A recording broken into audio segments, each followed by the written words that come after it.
Hey guys, welcome back to the YouTube channel for the Renaissance English History Podcast. My name is Heather and it's been a minute, hasn't it? I don't know, you guys, summer just is kicking my butt. I've got a lot of work for my actual job in libraries. A lot of you know I work in the library space, so I work with mission-driven organizations and libraries on communications. I train on podcasting, on social media, a little bit of marketing for different organizations, and I have just had so much work, which is good. I'm happy for it. And also getting Tudorcon ready, but it's meant I haven't been able to keep up with my regular schedule for posting videos and posting episodes and all that. But anyway, that's my sob story. What I want to do today is share with you, I have a sponsor for this channel, as many of you have heard, and they're also sponsoring Tudorcon, and they are Armour and Castings. They make really beautiful accessories for Tudor outfits, if you want to have the perfect accessory to go with your Tudor outfit at the Renaissance Fair, for example, or you just want to have something to spruce up your regular everyday outfit. So they sent me a box right here of stuff. I'm going to open it up and we're going to check it out together. These are going to be some gifts. I've got my scissors here. These are going to be some prizes for people for the costume contest at Tudorcon. We're going to have one both for regular in-person people, and the streaming people also have their own costume contest because you can submit your picture in advance. So it's packed really well.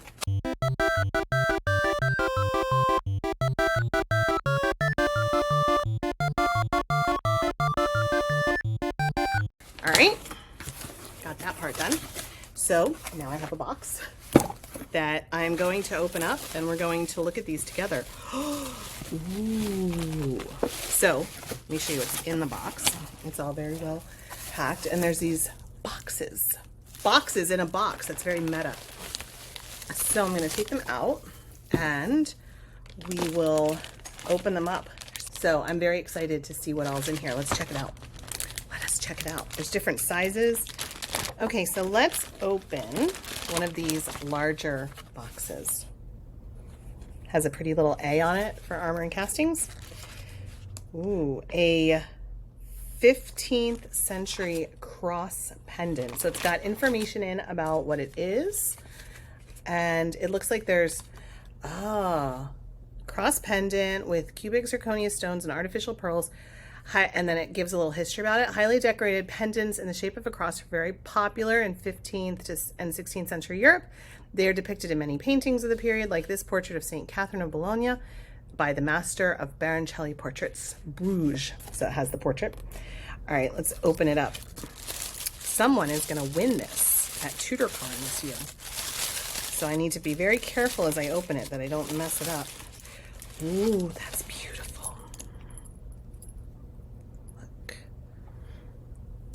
Look at that. This piece of hair keeps hanging down.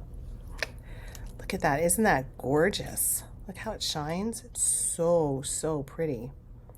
Yeah, that is just gorgeous. And then it's got this gold on the back. It's very heavy too. It's solid.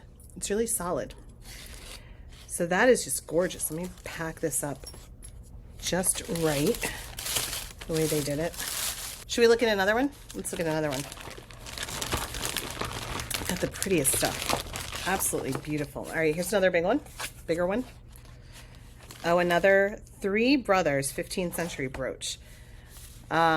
Jewel with a very long history. Three Brothers became part of the crown jewels of England in 1551 during the reign of Edward VI. As a pendant, it was one of the favorite jewels of Queen Elizabeth I.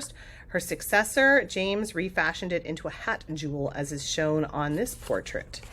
So let's check it out. Oh, that is just gorgeous.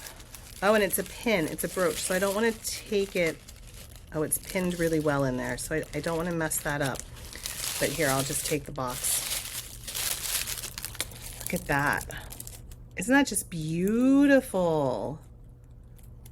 It's so pretty.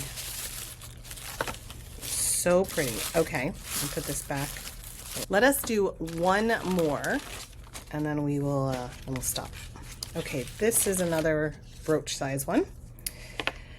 16th century Tudor pendant. That's what this is. Our replica of the Tudor pendant, circa 1540 to 1560, brass cast, gold plating, lab gems, vintage glass bead. The settings on this pendant are open at the back. This allows direct contact with the wearer's skin. According to medieval and Renaissance beliefs, the magical power of the stones could thus benefit the wearer. Renaissance pendants were often made as amulets to protect against danger. Here, the power of the amulet is heightened by an inscription to ward off epilepsy and an invocation to God, Jesus, and Mary. And this image is from the V&A, Victoria and Albert. So let's check it out. See what it looks like. Ooh, that is gorgeous. Oh, somebody's gonna get really lucky when they win that. Look at these colors. Look how beautiful that is in the turquoise. That is so pretty. Isn't that just so pretty? I love it. Yeah, so Armour and Castings. I'm very excited that they are package this back up just right, because whoever wins this, I want it to be perfect for them. I am very excited that Armour and Castings has decided to become a sponsor. And if you come to Tudorcon online, you might win one of these. And then we will send it to you. And you can always check out their website at tudor.armourandcastings.com as well to see all of their very beautiful stuff. Just gorgeous, gorgeous stuff. So thanks so much for being here and watching and being part of this channel. I'll be back once school starts with a more normal schedule, I hope, I think. And work will quiet down at some point too, so that'll be good. Yeah, I hope you're having a really, really good summer. I'm having a really good summer myself, just very busy, but that's fine. I will take it. All right, friends, I will be back. I will talk to you soon. Hope you enjoyed this little unboxing. I always like watching unboxing videos from people, so have a good one. And thanks to Armour and Castings. All right, bye.